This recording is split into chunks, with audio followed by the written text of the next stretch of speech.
Qué alegría verles en estos días de celebración. Son días de Navidad, diciembre, alegría, pero también deben ser días de gozo.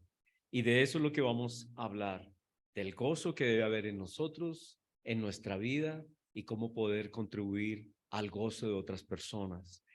En Lucas capítulo 2, versículo 8 dice que había pastores en la región que velaban y guardaban las vigilias de la noche sobre su rebaño. Y he aquí se les presentó un ángel, el ángel del Señor, y la gloria del Señor los rodeó de resplandor y tuvieron gran temor. Tenían miedo. Pero el ángel les dijo, no temáis, porque he aquí os doy nuevas de gran gozo. ¿Para quiénes? Para todo el mundo, para todo el pueblo, porque os ha nacido hoy en la ciudad de David un Salvador que es Cristo el Señor. Son noticias de gran gozo y dice que en el cielo, en el universo entero, en el mundo angelical, en la creación, en el trono de Dios, hubo gozo cuando Cristo vino a esta tierra, porque Dios sabía lo que estaba haciendo, porque Cristo había tomado una decisión de venir con un propósito, la salvación, la reconciliación, hacernos parte de un plan que Dios tiene para toda la humanidad. Él nos ha dado un futuro, una esperanza. Las escrituras dicen que nosotros estábamos en muerte, pero que Él vino a darnos vida, a pasarnos de una circunstancia sin esperanza a darnos una vida con esperanza, un futuro, algo que la gente ni siquiera se imagina, ni nosotros mismos los que hemos creído alcanzamos a imaginar las cosas que Dios tiene para todos nosotros, un mundo espiritual que no alcanzamos a imaginar. Creemos que este es el mundo en el que estamos, pero esto es solo temporal, solamente un poco de años muy cortos. La verdad es que a medida que van pasando los años, uno se hace adulto, uno se da cuenta que la vida es tan corta, pero Dios dice que Él tiene para nosotros una vida eterna con Él, que no alcanzamos a comprender ni siquiera qué es la vida eterna. Y por eso dice que esas noticias eran nuevas de gran gozo. ¿Para quiénes? Para toda la humanidad. Todas las personas tienen esta posibilidad con Cristo de recibir esas bendiciones que Él vino a traer. Así que nosotros debemos vivir en ese gozo. Cristo vino con alegría a compartir esas noticias y nosotros las hemos aceptado. Sin embargo, lo que sucede es que a veces los problemas, las dificultades, esta carne, nuestra mentalidad, las circunstancias a nuestro alrededor nos limitan y no vemos lo que Dios nos ha dicho. Se nos olvida, no comprendemos a veces la plenitud de las promesas de Dios y el dolor de esta carne, la debilidad de esta carne, los problemas que están con nosotros en este cuerpo, en este mundo, los problemas económicos, de familiares, las peleas que hay entre nosotros, las dificultades, las guerras, las enfermedades. Estas cosas nos hacen olvidar del gozo que debemos tener. Perdemos el gozo. Y hay personas a veces a nuestro alrededor que nos hacen perder el gozo. Persecuciones, enemigos, ladrones, gente que nos causa daño, que nos hacen daño. Y a veces nos podemos contagiar de amarguras, de rabias, de deseos de venganza y nos quitan el gozo. Pero las escrituras nos dicen que cualquiera que sea la circunstancia nuestra, nosotros como cristianos necesitamos mantener el gozo que Cristo vino a traer para salvación nuestra, que debemos vivir en ese gozo y no enfocarnos en lo negativo, sino que debemos mantener por encima de todo lo que suceda el propósito por el cual Cristo vino y que nos ha llamado. En Primera de Tesalonicenses 5:16 dice así: estad siempre gozosos, siempre gozosos, orad sin cesar, dad gracias en todo, porque esta es la voluntad de Dios. Eso es lo que Él quiere que hagamos. Él quiere que vivamos de esa manera, dando gracias por todas las cosas, por todas las bendiciones. Sin embargo, a veces se nos olvida dar gracias. Las cosas que nosotros tenemos, a veces se nos olvida cuán grandes son. Tener nuestra salud, tener un lugar donde vivimos, tener una familia. Y en cambio, de dar gracias y disfrutar las cosas que son diarias, básicas, normales, eso se nos vuelve un problema. La familia se vuelve un lío, agarrones, peleas, los hijos contra los padres contra los hijos, los esposos contra la esposa. Y yo a veces digo que hay personas que han orado toda su vida por una esposa o por un esposo. Llega esa esposa y no la disfrutan, porque desde el comienzo están peleando. Se les olvida todas las oraciones cuando decían, Señor, dame una esposa, Señor, dame un esposo. Y llegan ese esposo, llega esa esposa y todo es una locura y todo es un agarrón y todo es una pelea y se pierde el gozo, se pierde la alegría.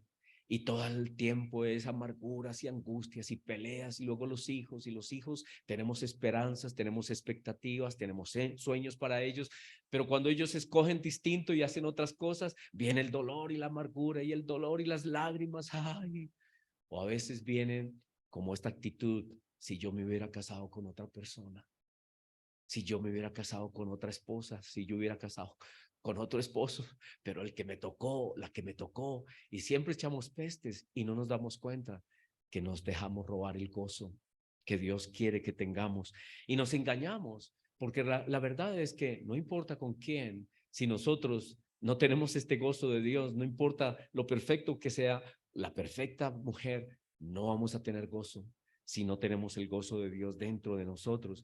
Y por eso dicen Tesalonicenses, estad siempre gozosos. Así que es un ejercicio, es una disciplina que tenemos que desarrollar. Todos somos dados a la crítica, todos somos dados a veces al desánimo, nos duelen cosas, nos da rabia cosas, y eso nos produce tristeza y vivimos tristes todos los días. O a veces posponemos cosas, decimos, yo seré feliz cuando tenga la casa, yo seré feliz cuando compre el carro, o yo seré feliz cuando, no sé, me gane la lotería sin comprarla. Y posponemos la idea de que vamos a ser felices y que vamos a tener gozo y alegría cuando ciertas cosas pasen. Pero cuando pasan, vienen esas cosas, vienen los hijos que anhelamos, vienen las bendiciones, viene la casa que anhelábamos, pero no la disfrutamos porque tenemos una actitud que no podemos disfrutar las bendiciones de Dios. No nos damos cuenta de las cosas que tenemos a nuestro alrededor. Cada día es un milagro. El hecho de estar vivos es un milagro. Respirar, el poder ver el sol, la luna, las estrellas, disfrutar de la vida. Debiéramos tomar tiempo especial para disfrutar del gozo de la vida, de pasar tiempo con las personas que amamos, de hacer un esfuerzo especial por ser gozosos y llevar gozo donde estemos. Oí un ejemplo de alguien que me decía, y nos contaba un cuento de que, y cierto porque le pasó, estaba en la calle esperando una buseta y decía, Señor, Señor, orando, ¿no? Como siempre oramos por cosas que nos sucedan, cosas buenas. Y ella estaba orando, una persona que estaba con nosotros, y oraba y decía, Señor, que pase la buseta, que pase la buseta, Señor, que pase la buseta, que pase rápido. Y pasó rápido y no la llevó.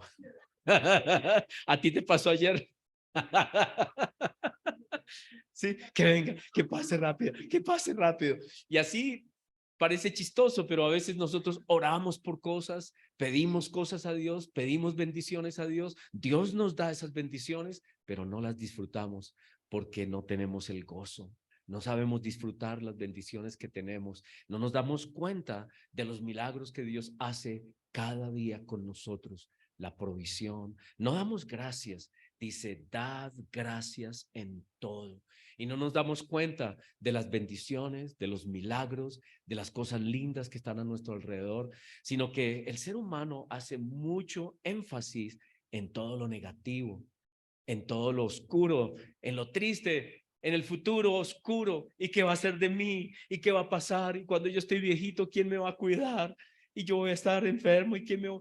Pues nos amargamos a veces antes de tiempo. No han llegado las cosas y nosotros ya estamos amargados, ya estamos pensando en esos tiempos cuando, ay, ¿y ahora de qué voy a vivir? ¿Y ahora qué voy a hacer? Y ahora todos esos nubarrones. A veces nosotros nos hacemos imágenes de cosas negativas que no han pasado.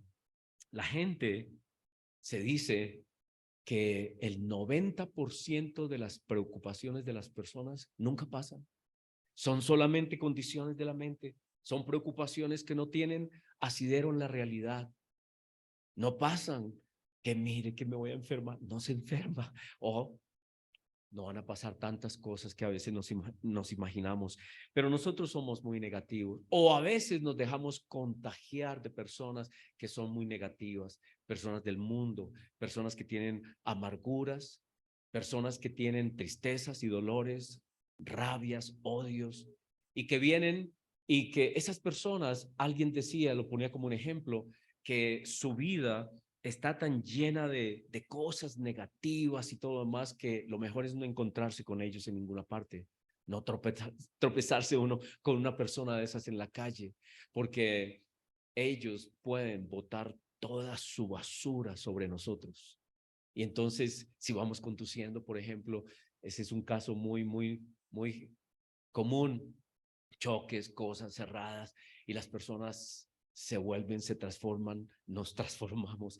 Y tenemos que tener cuidado porque hay personas que son llenas todas de amargura y de pronto en una circunstancia de esas se bajan y derraman todas sus groserías y su maldad y si uno no se cuida incluso hasta sacan varillas y pueden haber cosas gravísimas porque traen un corazón contaminado.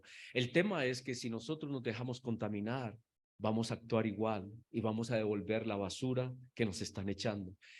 Nosotros, las escrituras nos dicen que necesitamos mantener el gozo, no dejarnos contagiar, contaminar con actitudes, amarguras, rabias, odios que la gente tiene.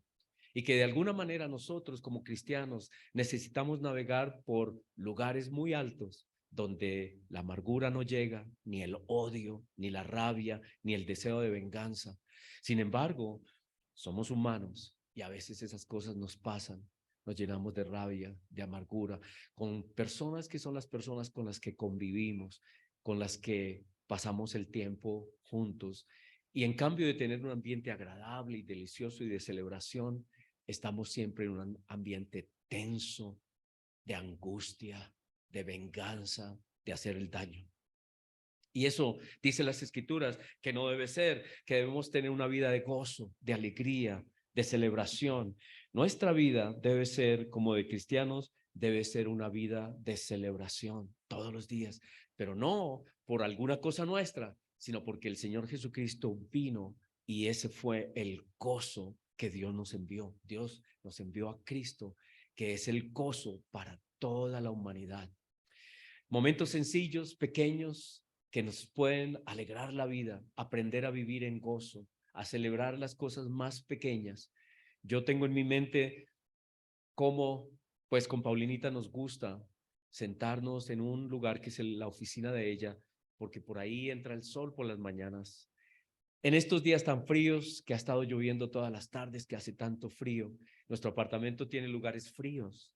El lugar de la sala, el lugar donde está el comedor, es frío porque queda por el otro lado donde sale el sol es de la tarde, pero la oficinita de ella sale el sol en la mañana. Entonces nos llevamos todo, arrastramos con todo y nos vamos hasta allá, hasta la oficinita de ella, porque allá está el sol, contemplamos ese sol, recibimos esa alegría de estar ahí, los dos momentos muy sencillos, sin importancia tal vez, pero yo digo, esos son los momentos del gozo, de la alegría, de comerse un pan en paz, celebrar con un chocolate, comenzar bien un día, celebrar que estamos juntos. Es una bendición pasar la vida así, comenzar un día así. Así que la otra vez, creo que fue en esta semana, por alguna razón me levanté muy temprano, eran como las 4:30 de la mañana y me sorprendió. Paulinita siempre me dice, ella fue la que me dijo, yo no alcanzo a ver, yo las gafas las uso así en momentos especiales cuando vengo a estar con ustedes, pero en general no tengo las gafas, no las uso en la casa. No veo en el último piso del edificio al frente una persona en el balcón puso un lugar dispensador de agua con azúcar? Creo que es lo que ellos ponen, porque vienen colibríes. Y ella los descubrió, Paulita los descubrió, ver esos colibríes tomando agüita, increíble. En Bogotá hay colibríes. Qué imagen tan bonita. Pero la otra vez me levanté a las 4:30 de la mañana y me fui a la cocina a tomar algo, a hacer el cafecito. Yo no la despierto a esa hora, es muy temprano, pero oí el canto de los pájaros. Me pareció increíble. ¿Por qué? Porque en la carrera 13 es un lugar contagiado de ruido a veces, de smog, de los buses que echan todo su humo y todo lo demás, y que a esa hora uno oiga el canto de los pájaros. Qué lindo. Qué lindo es, qué bonito. Esas cosas nos ayudan a entender la importancia de mantener el gozo. Hay cosas que están pasando, cosas, milagros. Dios sostiene su creación, el sol que sale, los pajaritos que cantan, ese colibrí allí en ese último piso. A veces se quedan ahí al lado y yo digo, Señor, tu creación. Creo que nosotros necesitamos todos los días celebrar algo.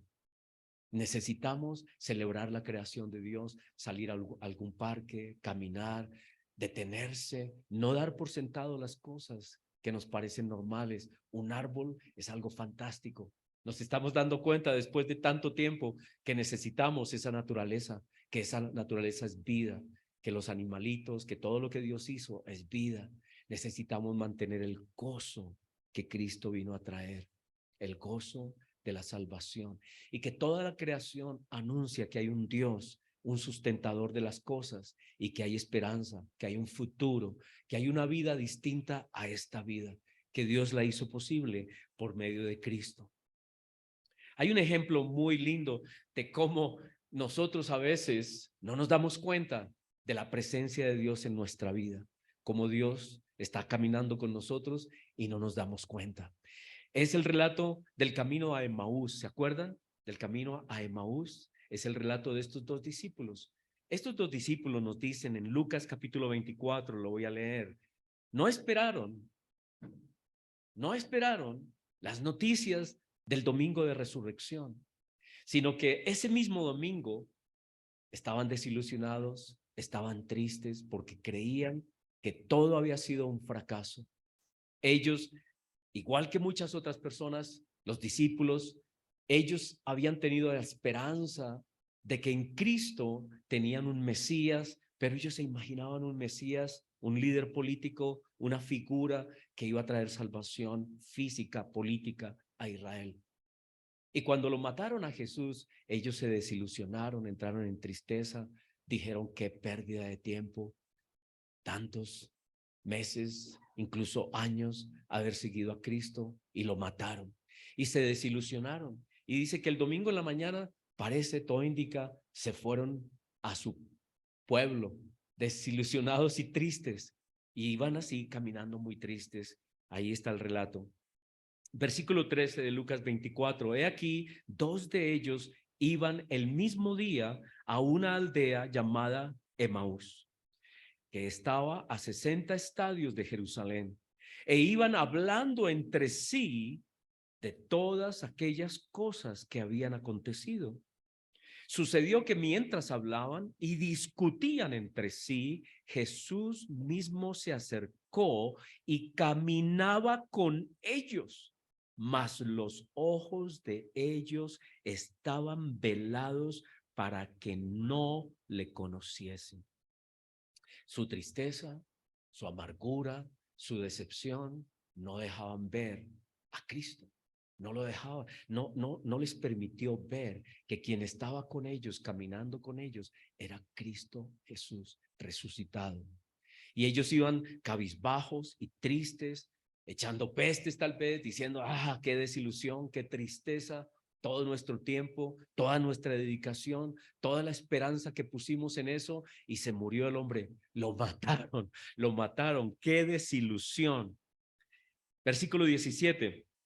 Y Cristo les dijo, ¿qué pláticas son estas que tenéis entre vosotros mientras que camináis?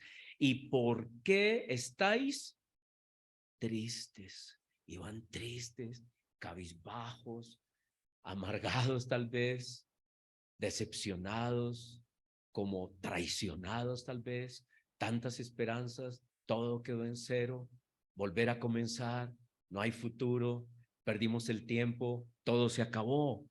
Así que iban en esa actitud y lo más interesante es que Cristo va caminando con ellos y les quiere preguntar las cosas. ¿Y por qué Cristo les pregunta? No porque Él no supiera, sino porque Él quería oír cómo es una persona que a pesar de todo está el Señor del gozo con ellos, está el Señor de la resurrección con ellos, está el Señor de las promesas de la vida eterna y no lo ven. Y ellos comienzan a hablar y dice así: respondiendo uno de ellos, que se llamaba Cleofas, le dijo: ¿eres tú el único forastero en Jerusalén que no has sabido las cosas que en ella han acontecido en estos días?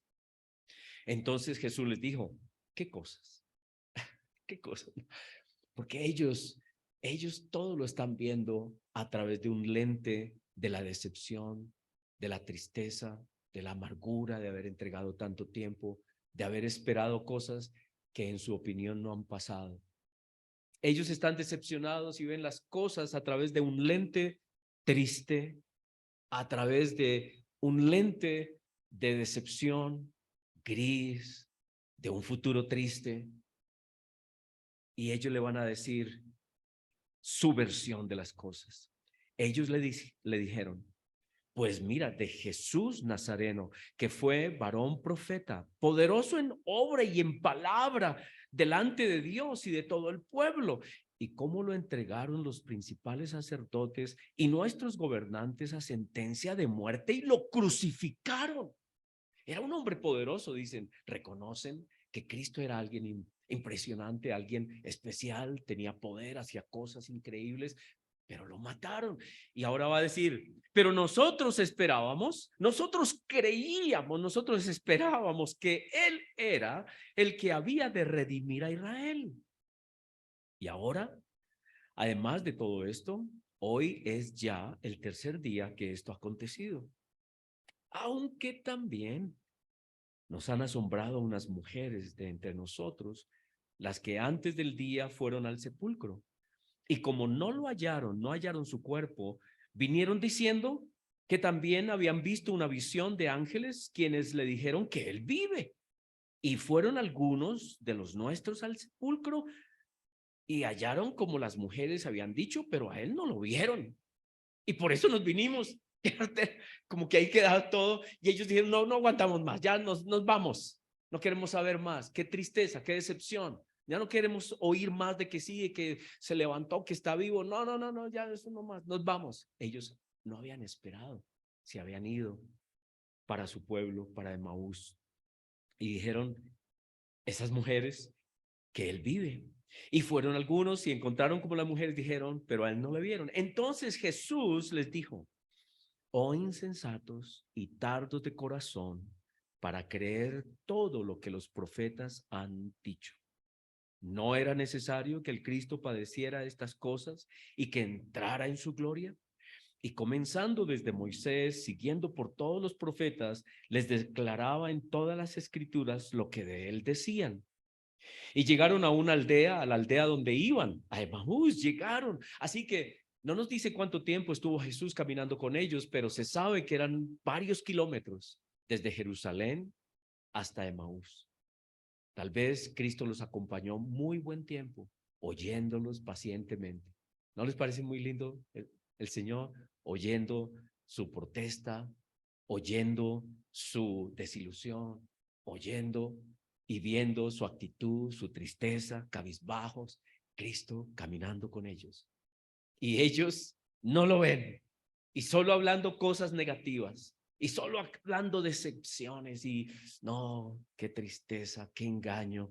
No, no, no, todo lo que nosotros pusimos, el tiempo, nuestra dedicación, la alegría, cuando veíamos hacer cosas, que él hacía cosas increíbles, nosotros decíamos: claro, este es el Mesías, pero lo mataron. No, venían hablando ellos y ahora Cristo los acompaña todo el tiempo. Llegaron al lugar donde ellos vivían y Cristo hizo como que iba más lejos. Pero ellos le obligaron a quedarse diciendo, quédate con nosotros, porque ya es tarde, el día está declinando. Entró pues a quedarse con ellos y aconteció que estando sentado con ellos a la mesa, tomó el pan y lo bendijo y lo partió y les dio. Entonces les fueron abiertos los ojos y le reconocieron. Mas él se desapareció de su vista. Y se decían el uno al otro, ¿no ardía nuestro corazón en nosotros mientras nos hablaba en el camino y cuando nos abría las escrituras? Y esto habla de nosotros hoy también, de la iglesia. Nosotros cuando oímos las escrituras, cuando leemos las escrituras, Dios habla a nuestro corazón y tenemos momentos de luz y momentos de claridad y vemos el futuro y anhelamos ese mundo nuevo, anhelamos estar con Cristo, herederos de Él, soñamos con esas cosas, pero de pronto la realidad nos pega y se nos olvida todo. Y cuando vienen los problemas, la enfermedad, la angustia, la pelea con el esposo, la pelea con la esposa, con los hijos, los problemas alrededor, se nos olvida y perdemos el gozo y perdemos la visión y nos sometemos otra vez a las cosas de este mundo, nos decepcionamos a veces y decimos, no, qué cuento de esas cosas, son muy bonitas, pero no, eso no tiene sentido, esta es la realidad es esto, la realidad es lo que me duele, la realidad es el bolsillo, la realidad son mis problemas y pensamos que eso es la realidad. Pero las escrituras nos dicen que Cristo camina con nosotros. Él está todo el tiempo. Él dice, no los voy a dejar solos, estaré con ustedes siempre. Él está caminando con nosotros. Él está en esta travesía, en estos años de vida. Cristo está caminando con nosotros, pero nosotros a veces no lo vemos, no lo logramos ver. Vemos solamente el mal que el otro nos hace, el daño, la amargura, los celos, la venganza, la rabia. Y nos metemos en ese mundo de la basura que otros ponen sobre nosotros y les devolvemos basura y nos volvemos un basurero nuestra vida porque perdemos la visión, perdemos el gozo. Él vino a traernos gozo, Él es el Dios del gozo, de la alegría, de la celebración, pero nosotros nos volvemos tristes, amargados, haciendo énfasis solamente en nuestras condiciones, se nos olvida el Dios del gozo. No solamente a estos dos discípulos les pasó, sino que dicen las escrituras que a los demás discípulos también les sucedió, que ellos no se dieron cuenta por un tiempo quién era este Señor, quién era Jesús. Ellos creían que Jesús era un ser humano común y corriente, una persona más, un buen profeta, pero Dios, el Señor Jesucristo, escogió momentos para que ellos tuvieran una luz, para que se alcanzaran a dar cuenta que Él era alguien más que simplemente un hombre. Un ejemplo, Mateo 8, cuando el Señor Jesucristo calma la tempestad, ¿se acuerdan? Ellos iban en un barco y todo comenzó a moverse y todos entraron en angustia y en pánico porque la tempestad era tal que ellos sentían que todo iba a terminar en ese momento, el barco iba a naufragar, iban a morir todos. Mateo capítulo 8, versículo 27. Ellos dijeron, cuando Cristo se levantó y calmó el mar y los vientos, y la tempestad y hubo calma, ellos quedaron como wow y dijeron lo siguiente: ¿quién es este hombre que aún los vientos y el mar le obedecen? ¿Quién es este hombre? ¿Qué clase de ser es él que aún los vientos, el mar, la tempestad le obedecen? Y Cristo se les fue revelando y lo fueron viendo, pero no lo vieron con la plenitud de quién es Él, sino hasta después de la resurrección se dieron cuenta que Él es Dios. Tal vez es lo que Dios está haciendo con nosotros a través de la vida. Tal vez no lo vemos con claridad. Tal vez no tenemos una idea de quién es Jesús, que Él es Dios, el creador, el sustentador de todo lo que existe, el que vino, el que nos salvó, el que tiene un plan con nosotros, el que nos creó. No lo vemos con claridad y como no lo vemos con claridad, no alcanzamos a percibir sus promesas, lo que Él está haciendo, no nos damos cuenta. Pero Juan escribe muchos años después, el apóstol Juan, años después de que Cristo ha resucitado, unos 40 años tal vez después, escribe en su evangelio en el capítulo 1, versículo 14, aquel verbo fue hecho carne, habitó entre nosotros y vimos su gloria. Vimos su gloria. Gloria como la del unigénito del Padre, lleno de gracia y de verdad. Pero es un pensamiento que viene a la mente de Juan después de meditar, de entender, de comprender, de haber hablado con el Señor Jesús, de haber pensado en todas las cosas, la resurrección, todo lo que pasó. Al fin Él dice, vimos la gloria del Dios. Él vino, es Dios, el creador, el que hizo todas las cosas, el que habló y todo fue hecho. Nosotros vimos su gloria. Así que nosotros tenemos que descubrirlo también. A través de nuestra vida, Dios hace cosas, Cristo hace cosas con nosotros que lo vamos descubriendo. Hay personas que están llegando, hay personas que están comenzando en este caminar con Él y ellos lo van a ir conociendo. Cristo les va a ir hablando, Cristo les va a ir mostrándose a través de la vida hasta que finalmente todos lo vamos a ver. Ese Dios es el Dios del gozo, porque dice las Escrituras que cuando Él vino con gozo y con alegría. Cuando vino, Él sabía que venía. Él sabía que iba a ir a la cruz, pero aún así dice la Escritura que lo hizo con gozo. Lo hizo con gozo porque Él sabía el fruto de su sacrificio. Todas estas personas salvas, libradas de la muerte, a vencer el enemigo, a Satanás el diablo, lo venció. Y él tenía en su mente el fruto de su sacrificio cuando él, resucitado, iba a llamarlos a todos con el poder de su obra, nos iba a comprar a toda la humanidad. Satanás ya no tiene a nadie. Satanás no es dueño de nadie. Cristo nos ha comprado a todos con su sacrificio. Nos compró con su sangre. Y por eso estaba lleno de gozo. Y dice en Hebreos capítulo 12, versículo 2, puestos los ojos en Jesús, nos invita a nosotros en Hebreos 12, 2, que nosotros tenemos que poner los ojos en ese ser que vino y sabía lo que venía y lo hizo con gozo. Dice, puestos los ojos en Jesús, el autor y consumador de la fe, el cual por el gozo puesto delante de él sufrió la cruz. Así que cuando Cristo decidió venir, él no le dijo, no, Padre, yo no voy por allá, no, me van a pegar, me van. No, él dijo, el gozo está por encima de todo lo que pueda pasar.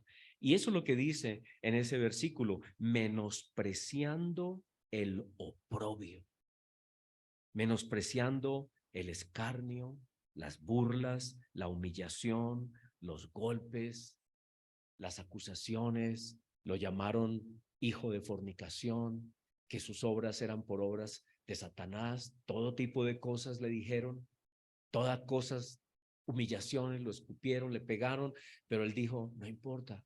Y nunca perdió el gozo. Cristo nunca perdió el gozo.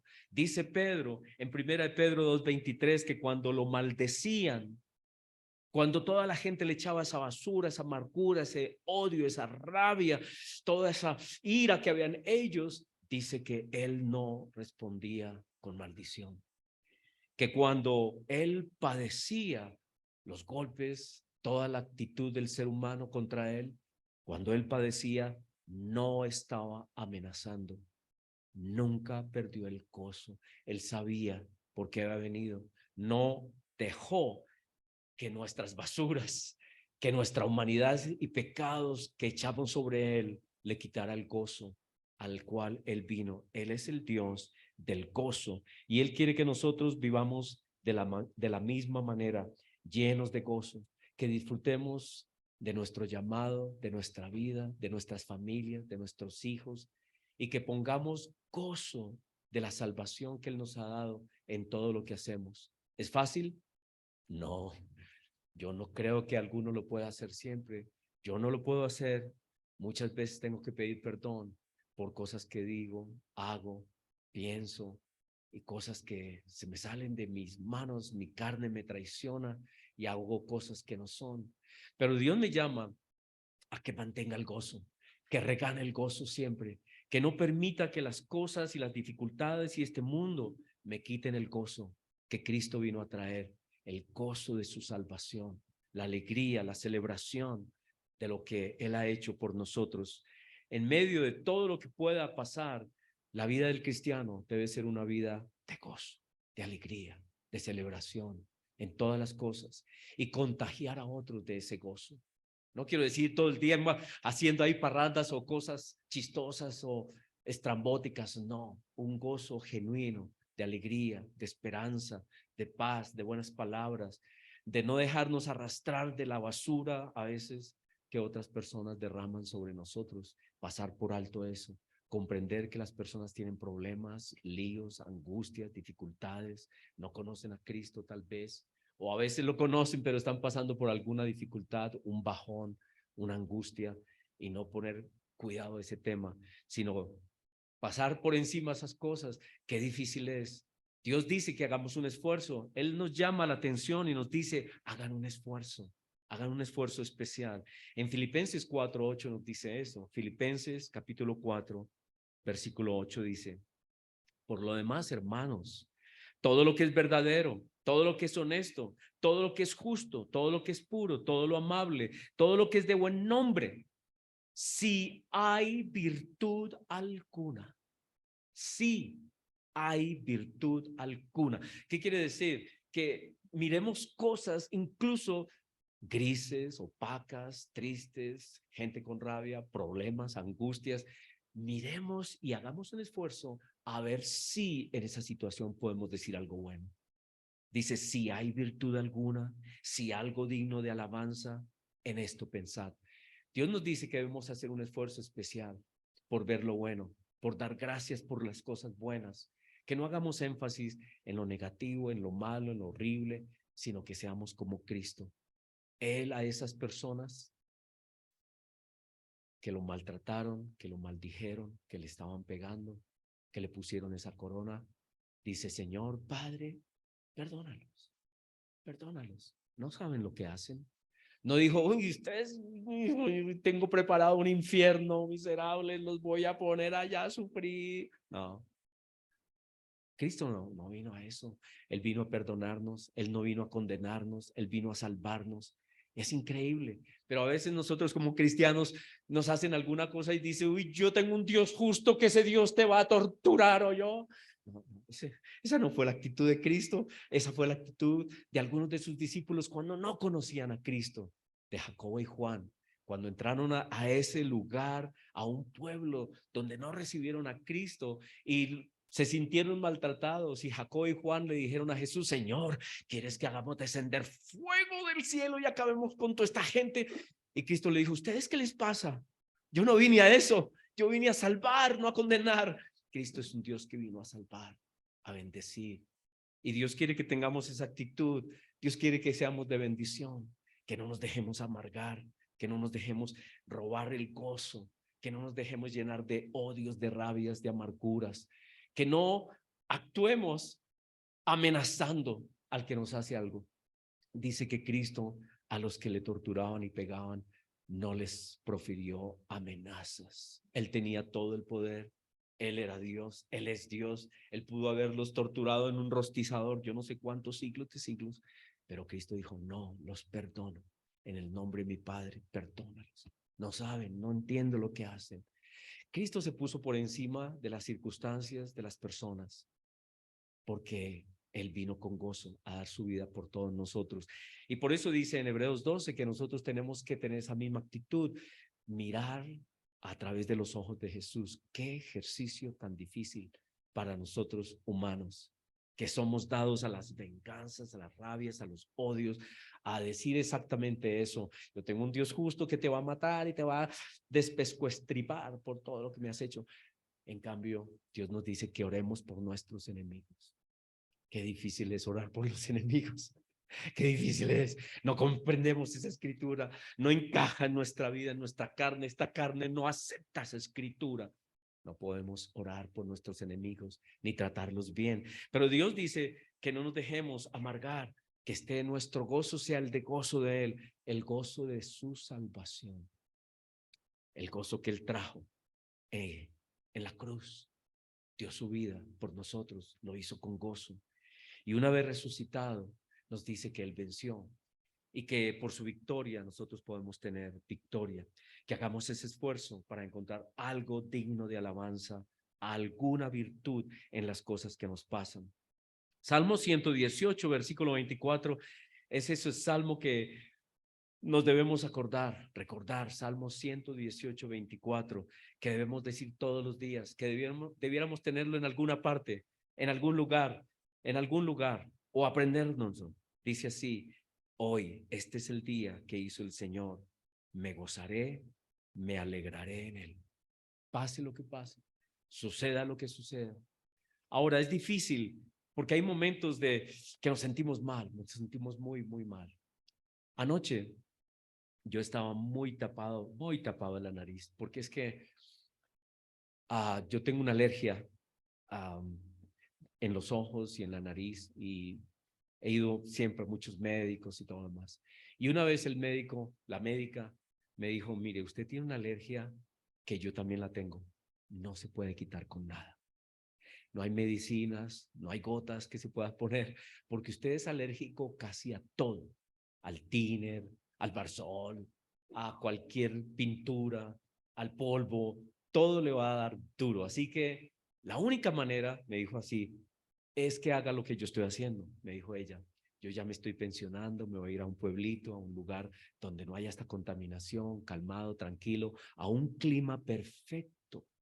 Sí, se va a ir, ella me dijo, el pueblito, y es lo único que le queda, porque no hay, yo como médica lo he hecho todo para calmar esta rinitis, porque usted tiene rinitis, así que yo tengo rinitis, tengo una alergia en los ojos.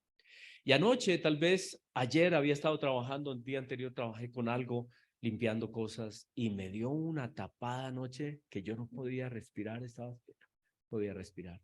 Pero ese no es tanto el problema, sino que yo tengo un recuerdo de cuando era niño, muy pequeño, me dio una fiebre, una gripa y una fiebre tan terrible. Yo me acuerdo que yo tuve delirios, esa situación que uno siente que cosas pasan. Y en mi delirio de fiebre, tenía una fiebre muy alta, yo sentía que todo se me venía, las paredes, las almohadas, todas las puertas, las ventanas, se me venían y me oprimían y no me dejaban respirar. Y ese recuerdo ha hecho que yo le tenga como cierto pavor a no poder respirar o a estar en un lugar encerrado. Y anoche yo no podía respirar y estaba así tapado. No podía respirar. Me tomé una pastilla que siempre me tomo, un antialérgico, y eso me calma un poco. Pero el tema es que le dije yo a Paulita: mami, esto es muy terrible. Morir sin poder respirar es algo terrible. Es algo muy doloroso, muy fuerte. Pobres aquellas personas con todo esto del COVID y todo lo demás, que no podían respirar, que no podían respirar. Y hubo un momento, hubo una circunstancia muy de segundos que yo sentí cómo sería mi muerte si yo muriera sin poder respirar. Y me conmoví y le dije a Paulita: mami, menos mal que tenemos un Dios que es el Dios de la vida, el Dios que me resucitará, el Dios que vino por mí, que me dio esperanza, que me dice: tranquilo, Héctor, no te preocupes, yo soy el Dios de la vida, yo te resucito, yo estaré contigo, yo caminaré contigo en medio de esos momentos. Y dije: Señor, sí, porque cualquier otra cosa, menos este tema de no poder respirar. Dios es el Dios del gozo, Él nos da esperanza, Él es el que nos da la calma de poder saber que cualquier cosa que pueda pasar en nuestra vida, Él está con nosotros, su mano, su ser está con nosotros, caminando con nosotros. Él es el Dios de la vida. María, la madre de Jesús, pasó por algo similar, semejante a las cosas de Cristo en un sentido. Voy a explicarlo bien. Es que a veces pensamos que, uy, qué fantástico, María, la madre de Jesús, qué privilegio. Y exaltamos ese tema de ella, de que fue algo extraordinario que Dios la hubiera escogido. Lo fue. Pero lo que a veces no recordamos y no entendemos es que ella era una jovencita, unos 15 años, y tal vez soportar la crítica, soportar el rumor. Siempre en las sociedades ha habido personas, y especialmente en esas sociedades de sus tiempos, gente con el chisme. Yo me imagino como en películas que muestran a veces las mujeres chismosas.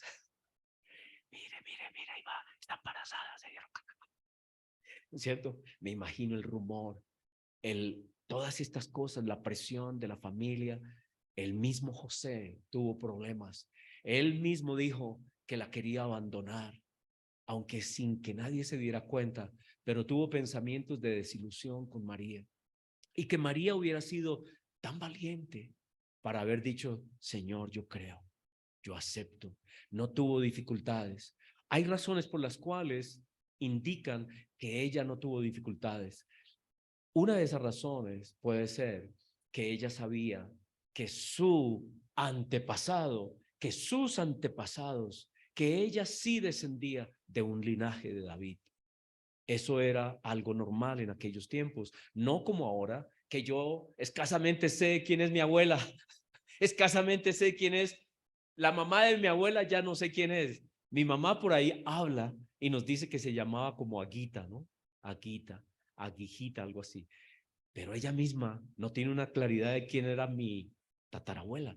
Y de ahí de para allá, a veces es hasta silencio, ¿no? ¿Por qué? Porque habían tantas razones por ahí, cosas que nació por aquí, que nació y que no era el esposo y que no sé qué y sé cuándo. Y entonces todo el mundo, no se habla en la familia.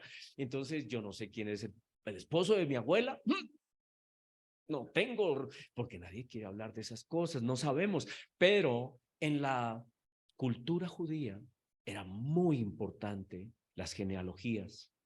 Todo el mundo sabía de quién era descendiente, de quién descendía. María y José debían saber que ellos eran descendientes de David. Y cuando el ángel le habla a María de que el Mesías venía de la descendencia de David, ella dijo, tiene que ver conmigo. Muy posiblemente por eso ella entendía que ella sí quería ser la mamá del Mesías. Otra de las cosas que nos muestran las escrituras es que ella conocía las escrituras. Ella en ese canto, el Magnificat, el que leyó Paulinita, en ese canto se muestra que hay un paralelo entre lo que ella canta, el canto de gloria y de gozo. Las palabras que ella dice son muy parecidas a las palabras de Ana en el Antiguo Testamento. ¿Se acuerdan de Ana, la mamá de Samuel? ¿Se acuerdan quién era ella?